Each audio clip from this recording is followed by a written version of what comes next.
vaxtın şaxta babaları vardı, belə qarınlı gəlirdi. Onu elə bir bu şaxta baba düzəldi. Bu kim düzəldi? Buna bax bir buna bax. Yolka səndən köçdü. Çox qəşəng, əla, superdir. İkinci ana yeməyimiz farfalle pollo fungi pink sousda gedir. Çox gözəl bir sousdur, yəni qəşəng yeməkdir.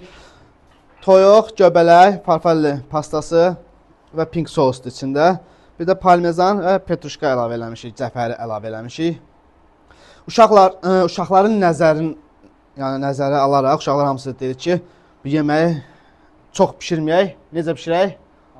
Al dente pişirək. Yəni, maşallah, uşaqlarımız yeməkləri belə al dente sevirlər. Yəni, hər adam al dentenin nə olduğunu bilmir və onu yeyəndə belə, nədir, çiğdir deyir. Amma makaronu al dente yemək İtalyanların adətidir. Niyə görə al dente yeyirlər? Çünki makaron tam pişəndə xəmir olur və xəmir olanda mədədə gec həzm olunur. Mədədə gec həzm olunmasın deyə yüngülvari çiğ, belə deyək də, lor dildə desək, pişirirlər və İtalyanların olmazsa olmazı parmigiano. Parmezan həm içinə əlavə eləmişik, həm də üstünə əlavə eləyirik. Hamı çəksin, yesin, dadına baxsın, qiymət versin. Nuş olsun.